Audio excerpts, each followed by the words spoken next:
Сәлем достар, бүгін мен сіздермен бір сәлем достар, бүгін мен сіздермен өзіме қазіргі жағдайыма жетуге, яғни қазіргі жүрегімнің тыныштығына жетуге не көмектескенмен бөліскім келіп отыр. Яғни мен осыдан 3 ай бұрын кәдімгідей менің басымда қатты көп проблема болып кетті. Менің басымда ғана емес, отбасымда, жан жағымда, туыстарымда деген секілді.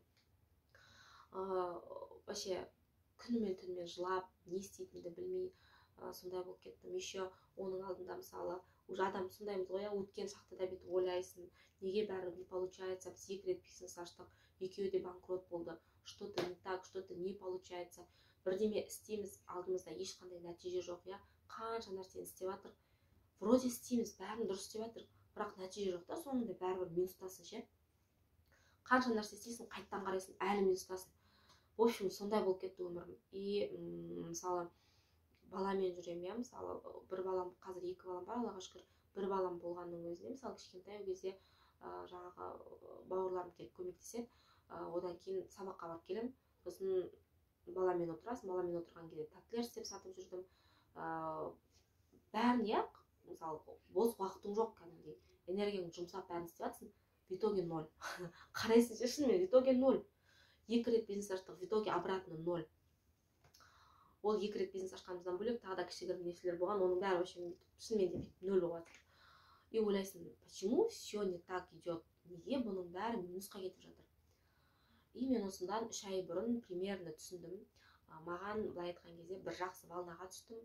Менің жаңағы қаптың аузын бүйтіп ниткасын тартқан кезде, ниткасын тауып алу керек. Сол тапқан ниткаңды тартсаң, қаптың аузы тық-тық-тық деп ашылады ғой. Сол сияқты маған бір сондай нитка болды бар ғой, бір болмаса жаңағы стартовый полоса болды, бір сондай өте жақсы стартовый полоса болды. Балқия Балтабайдың сабағы. Мен ол кісіге де сразу келген жоқпын. Мен через кого-то Айнұр Тұрсынбаеваны қарап, Айнұр Тұрсынбаеваға да мен кездесіп қалдым. Кездейсоқ несіне сабағына қатысып қалдым. Оны енді былай қарағанда мен ойлаймын, өзім Алланың бұйыртқаны. Мен сондай халде жүргенімді Алла осы, чтобы өзімді табу үшін сол сабақтардан өткізді деп ойлаймын қазір. Мен сол сабақтардан өттік, біз отбасымызбен, чтобы осы халге қазірге жету үшін, бұдан да биіктерге жету үшін Алла жазса, сол сабақтардан өткен кезде біз сабақ ала білуіміз керек. Сондықтан мен айтып жатқаным, сол Айнұр Тұрсынбаеваны тыңдап, одан сол кісінің жаңағы несін қарап жүріп, Балқия Балтабайға шығып, сабақтарын алып, екі кісінің де сөйтіп жүріп келдім. Ол кісілер маған жаңағы нитка болды, былай айтқанда, мен өзімді ашуым үшін, өзімді көру үшін, өзіммен өзім танысу үшін. Осы 27 жасқа дейін өзімді өзім танымаппын, если честно. Соны бүйтіп тану үшін, өзіммен өзім кездесу үшін, Алламен кездесу үшін, былай айтқан кезде, сол бір нитка болды. Мен ол кісілерден, в общем, маған қазір осы жүрегімнің тыныштығы үшін не көмектесті, сонымен сіздермен бүгін бөліскім келіп тұр. Қазір мен не істеймін қазір, күнделікті ол кісілерден алған сабағымнан. Мысалы, бірінші, мен күнде садақа берем. Таңертең тұрып, сразу садақа берем. Екінші, күнде истихфар айтам. Алладан кешірім сұрап жүрем. Өткен бәріміз құлмыз, бәріміз кешірім, жаңағы күнә жасаймыз бәрібір. Үшінші, шүкіршілік айтам. Бүкіл бар нәрсе, даже носкимнің барына дейін шүкіршілік айтам мен. Шүкіршілік айтам. Үшінші, ол шынымен күлетін нәрсе емес, былай қарағанда біреулеріңіз күлуіңіз мүмкін, қазір деп па. В общем, солай шүкіршілік айтам.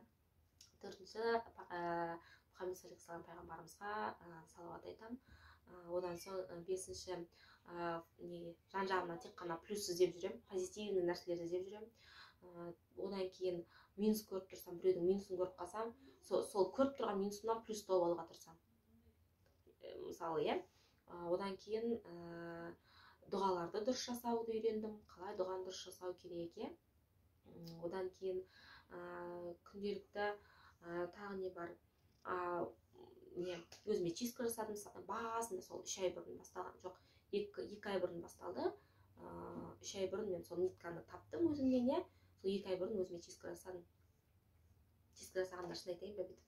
Қазір өзімді кәдім налегке сезініп жүрмін. Бүйтіп, үстімнен жүкті алып біреу бүйтіп қоя салған сияқты болды ғой.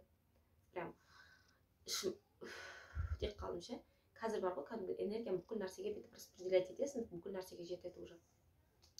Одан кейін ұйқымды дұрыстадым. Оказывается, ұйқыңыз дұрыс болмайды.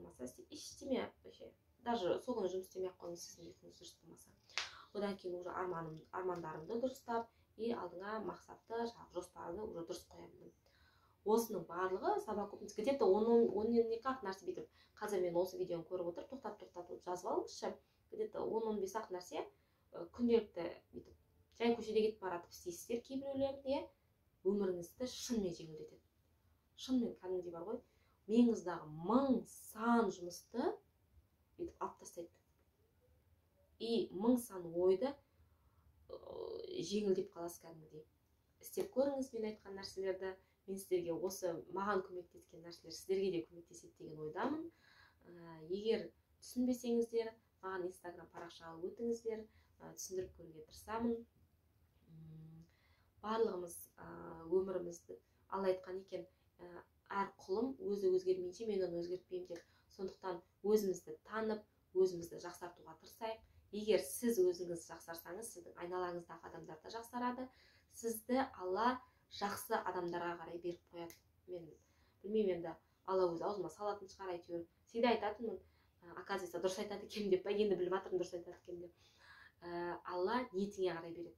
Оказывается, реально не берсе де, адам берсе де, мал берсе де, Алла ниетіңе қарай береді. Сондықтан ниеттеріңізді дұрыстаңыздар тағы да. Бір сабағым тағы да сол ниетті дұрыстауды үйрендім тағы. Сондықтан өздеріңізді өзгертуге, өздеріңізді іздеуден жалықпаңыздар. Сау болыңыздар.